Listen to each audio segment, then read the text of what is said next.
Hello, listeners. Welcome to episode 1 of the Mercenary Podcast. This is your host, Nurse Rick. Today's topic of conversation is going to be patient rights and responsibilities. Let's jump right into it. Patient rights, you have a lot. Rights are guaranteed by law. Not the Bill of Rights and the Constitution and stuff. This is like healthcare rights and stuff. It's completely different documentation. There are rights that you should know if you're in the hospital or if you're at your healthcare provider. And if you don't know them, you can ask them, and they can give you the paperwork that has a list of those on there for you. Some rights are hospital-specific. Some are state-specific.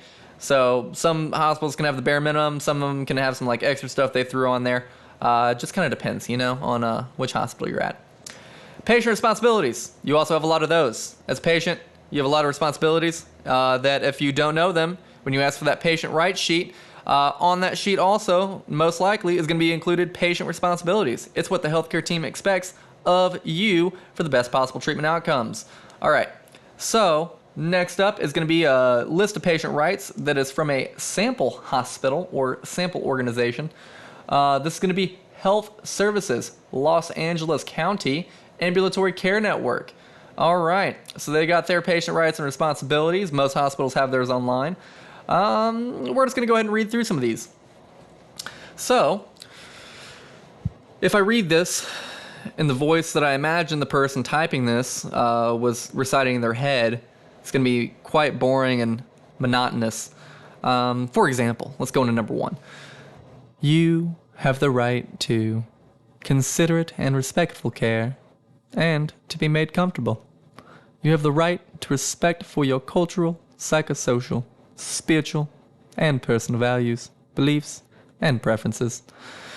Yeah. Fuck that. Let's read this in a nice jolly tone now. You have the right to have a family member or representative of your choosing and your own physician notified promptly of your admission to the hospital. You have the right to know the name of your licensed healthcare practitioner acting within the scope of his or her professional licensure. Yep. You have the right to receive information about your health status, diagnosis, prognosis, course of treatment, prospects for recovery, and outcomes of care in terms you can understand. That's a big one right there. If your doctor comes in and is speaking a bunch of medical jargon, a bunch of duodenal and pharmacological and gastroenterological terms that most people that didn't go to medical, nursing, or any, healthcare school understand, you have the right to have that broken down to a way you can understand. So please, if you have questions, ask. You have the right to make decisions regarding your medical care and receive as much information about any proposed treatment or procedure as you may need in order to give informed consent or to refuse a course of treatment, except in emergencies. If you come in unconscious and we don't have anyone to contact, your license got ripped out of your, out of your wallet. Your license got ripped out of your back pocket during some kind of vehicle crash and you're unconscious, we're going to do everything we can to save your life right then and there. And then when you wake up, we'll give you the right to make those decisions back. You have the right to request or refuse treatment to the extent permitted by law. However, you do not have the right to demand an inappropriate or medically unnecessary treatment or services. Reminds me of a Grey's Anatomy episode where the dude came in and he's like, I have a problem. They're like, what's your problem? He's like, my leg. And they're like, this is perfectly healthy leg. He's like, this is not my leg. I need you to cut it off. And they're like, we're not going to cut off a perfectly healthy leg. Yeah, it reminds me of that Grey's Anatomy episode. So, on to the next one. Be advised, in the health facility, licensed independent practitioner acting within the scope of his or her professional licensure proposes to engage in or perform human experimentation affecting your care or treatment, you have the right to refuse to You have the right to refuse to participate in such research projects. That's right, you have the right to not feel like a guinea pig. Please object if you have any moral objections to feeling like a guinea pig. Number 8 is going to be reasonable response to any reasonable request made for service. You have the right to appropriate assessment and management of your pain, information about your pain relief measures, and to participate in pain management decisions. You may request or reject the use of any or all modalities to relieve pain, including opiate medication, if you suffer from severe chronic intractable pain. The doctor may refuse to prescribe you the opiate medication, but if so, must inform you that there are physicians who specialize in the treatment of severe chronic pain with methods that include the use of opiates. You have the right to formulate advance directives. Guess what? I'll have an episode about those coming up. So what's an advance directive? Well, stay tuned, listener. You're going to get a full rundown on what advance directives are. Not today, though. That's going to be an upcoming thing. Got to kind of space these out, you know?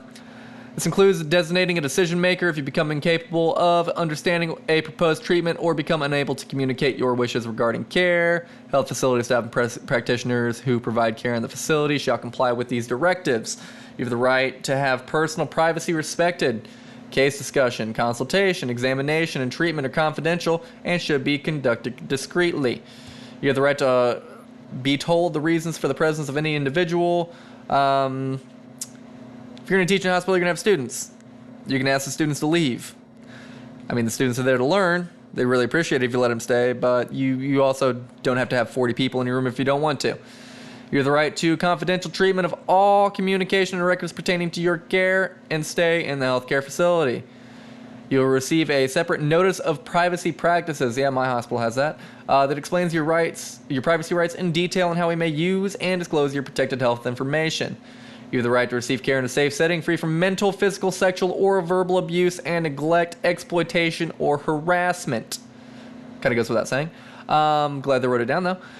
You have the right to access protective and advocacy services, including notifying government agencies of neglect or abuse. You have the right to be free from restraints and seclusion of any form as used as a means of coercion, discipline, convenience, or retaliation by staff. You have a right to Good Lord, words are hard on a Friday. You have the right to reasonable continuity of care and to know in advance the time and location of appointments as well as the identity of the persons providing care. The right to be informed by the physician or delegate of the physician of continuing healthcare requirements and options following discharge from the health facility. You have the right to know which health facility rules and policies apply to your conduct while a patient. You have the right to designate a support person as well as a visitor of your choosing. If you have decision-making capacity, whether or not the visitor is related by blood or marriage or registered domestic partner status, unless no visitors are allowed, the health facility reasonably determines that the presence of a particular visitor would endanger the health or safety of a patient, a member of the health facility staff, or other visitor to the health facility, or would significantly disrupt the operations of the health facility. That's a really long one. I'll let you guys read that for yourselves if you want to. Basically, you have the right to a visitor. Or designate a visitor. Or both. Number 19, you have the right to have your wishes considered if you lack decision-making capacity for the purposes of determining who may visit. The method of that consideration will comply with federal law and will be disclosed in the health facility's policy on visitation. You have the right to examine and receive an explanation of your bill regardless of the source of payment. You have the right to exercise these rights without regard to sex, economic status, educational background, race, color, religion, ancestry, national origin, sexual orientation, gender identity, expression, disability, medical condition, marital status, age, registered domestic partner status, genetic information, citizenship, primary language, immigration status, except as required by federal law, or the source of payment for care. God, that was a mouthful. You have the right to file a grievance. If you want to file a grievance with this health facility, aka the Ambulatory Care Center of Los Angeles County, grievance will be reviewed and you will be provided a written response. You have the right to file a complaint with the California Department of Health regardless of whether you use healthcare facility grievance process. All right, cool. All right, so that was a lot of patient rights. But you have those rights if you go to Ambulatory Care Network of the Health Services of Los Angeles. So if you live in LA County and you're listening to this podcast, click on my website. You'll find this link and you won't have to search this on the web. You're welcome. Also, like I said earlier, on this same sheet that I clicked on patient rights, it has responsibilities. All right, let's review some of these generic hospital responsibilities. You have the responsibility to provide as accurate and complete information as possible about present medical complaints, past illnesses, hospitalizations, medications, and other matters relating to your health. Report unexpected changes in your medical condition to your doctor or nurse. Inform your doctor or nurse when you do not understand a proposed treatment plan and what is expected of you. You have the responsibility to cooperate with the agreed upon treatment plan recommended by your doctors and follow the instructions of your doctors and nurses. Keep appointments or notify the hospital or clinic if you're unable to do so. Accept the consequences of any refusal of treatment after you have thoroughly discussed the treatment plan with your doctor and have understood the possible consequences of refusal. Provide financial information as necessary to qualify for healthcare benefits and fulfill financial obligations not covered by insurance. You have the responsibility to request health information and or education as needed. Ask your nurse. We love educating on shit. Be considerate and respectful of the rights and property of other patients, visitors, families, and hospital staff, and assist in the control of noise, smoking, and the number of visitors. That means please try not to have 40 visitors in your room at a time. They're already cramped enough, and extra people just makes it more cramped and way harder for us to do our jobs. You have the responsibility to understand that after the patient has left the facility, either by discharge or against medical advice, his or her return to the facility shall be considered a new admission. You have the responsibility to be respectful of the property of other persons and of the facility. All right, well, that was a mouthful. We made it through, though. Together, we did it. We just read the Los Angeles County Health Services Ambulatory Care Center's Patient Rights and Responsibilities. And I'm not going to lie, a pretty decent amount of those apply to hospitals across the country. Some of those might not be on your facility's health guide or patient rights and responsibilities guide, whatever you want to call it. All right, so now let's jump into some more patient rights and responsibility stuff, except this is going to be in the form of two things. The Affordable Care Act of 2010 has a patient bill of rights that guarantees citizens certain rights. It's kind of like the actual Bill of Rights, except for patients in the medical system. Which is pretty cool, huh? And the Health Insurance Portability and Accountability Act of 1996 is another legislative form of patient rights. All right, let's jump into these ACA rights. Again, I imagine the people drafting this when they were on the Senate floor, the congressional floor, staffers and stuff typing this, they probably wanted to read it in a monotonous tone in their head. Provides coverage to Americans with pre-existing conditions. You may be eligible for health care coverage under the pre-existing condition insurance plan. But that's not how I read it. So, what else does the ACA do?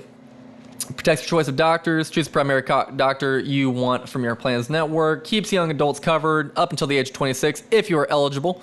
I'm not 100% sure what affects that eligibility, but if you're under 26 and you're on your parents' healthcare coverage, I'm assuming that, you're not affected by it, and you were definitely eligible. Ends lifetime limits on coverage. Lifetime limits on most benefits are banned for all new health insurance plans. Ends pre-existing condition exclusions for children. Health plans can no longer limit or deny benefits to children under 19 due to a pre-existing condition. Ends arbitrary withdrawals of insurance coverage. Insurers can no longer cancel your coverage just because you made an honest mistake.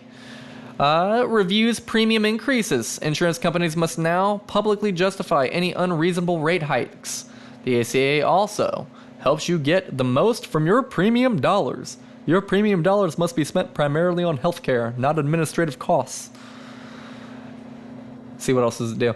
Restricts annual dollar limits on coverage. Annual limits on your health benefits will be phased out by 2014. Removes insurance company barriers to emergency services. You can seek emergency care at a hospital outside of your health plan's network.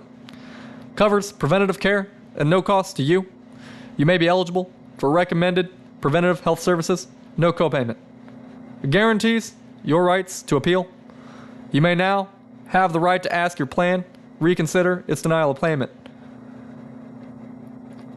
I don't know if you guys knew who I was impersonating there, but if you do, if it was good, write a review on it in the Apple Podcast Store or the Spotify. Yeah, go ahead and boost my algorithm for me. Thanks. Anyway, that's the ACA rights, and that is the ACA marketplace mainly that covers. So there's a couple different types of insurance, right? There is marketplace plans, and there's out-of-marketplace plans. I have an out-of-marketplace plan. I have an out of marketplace plan. So, all these ACA rights really, I think, mostly go toward the marketplace plans. I'm not 100% sure on that. I do know some of these probably cross over into the out of marketplace plans. Except for mine, I don't get the pre-existing the pre-existing condition exclusion because I did private insurance and it's expensive, just like everything else in healthcare. Sad face. All right. Anyway, that was the ACA rights. That's what the ACA Bill of Rights mainly says and enshrines to you by law. From Uncle Sam. Yeah, cool beans. All right, let's travel back in time now to 1996. Bill Clinton was in office. There's fun scandals. Monica Lewinsky, the one rapper thing. NWA was big back then. I don't know if you know who NWA is, but they're pretty cool. I like them. Cool group of guys. Good music to vibe to, especially at the gym. All right, so anyway, HIPAA rights. Patients have the right to request a copy of their medical records. This foundational patient right established under HIPAA empowers individuals to review their health history, treatment plans, diagnoses, and collaborate effectively with healthcare providers. Also, one of these rights is going to be patients have the right to request erroneous information is corrected. Erroneous just means error. It's wrong. It's, put on your chart 20 years ago and it was a bad diagnosis or something. I don't know. You can request to have it corrected and taken off. HIPAA grants patients the authority to challenge and rectify inaccuracies, incompleteness, or misleading information in their health records, contributing to a culture of patient safety, which is what everyone in healthcare is about, patient safety. Patients have the right to know with whom health information is shared. This right enhances transparency by enabling patients to be informed about who accesses their health information and for what purpose. Promoting accountability and trust. It's another thing we're all about. Promoting trust. Building rapport. That's what we're here for. We're here to help you. Help me help you by helping me help you. Patients have the right to know why PHI, or private health information, is being shared, or has been shared. Those both mean the same thing. I'm going to continue now. Patients can inquire about the reasons behind the sharing of their protected health information, enabling them to comprehend the context of disclosures and ensuring appropriate use. Patients have the right to determine how they are contacted. HIPAA respects patient preferences by granting the right to specify preferred communication methods, fostering patient engagement and personalized interactions. But doctor, I don't want my stuff to come by USPS mail. I want you to deliver my stuff by carrier pigeon. Well, here's the problem. That won't be covered because that is not a reasonable means of communication. We're not going to carrier pigeon your private health information to you. Plus, what if the pigeon gets lost? Who's going to get your private health information then? Anyway, patients have the right to object to certain disclosures. Acknowledging diverse preferences, this right empowers patients to object to specific uses or disclosures of their health information. Promoting individualized care and autonomy. We're all about that in the healthcare field. Promoting autonomy. It's three things we excel at: safety, trust, and autonomy. And healthcare. Can't forget healthcare. Patient responsibilities. Well, this is my PowerPoint. This is the end of my PowerPoint. And guess what? I kind of already covered all those, and they look to be almost identical to the ones on the Ambulatory Care Network Health Services Los Angeles County site. Which leads me to believe that when I made this PowerPoint, I may have been a naughty boy and just copied and pasted that directly to a slide and forgot I did that. And by maybe, I mean I did. But anyway, that's it for this week's episode of the Mercenary Podcast. If you enjoyed it, if you learned something, be sure to subscribe. Look down below in the show notes for my website. links to the Instagrams, the Twitters, the Party Drug X. I mean, formerly Twitter X. But anyway, go ahead and leave a review, leave your comments, questions, concerns, recommendations, complaints. Leave all those with a 5-star review in the review section on your preferred podcasting means of, listening. I would greatly appreciate it. Anyway, this is The Mercenary signing off for this week's episode. I will catch you all next time.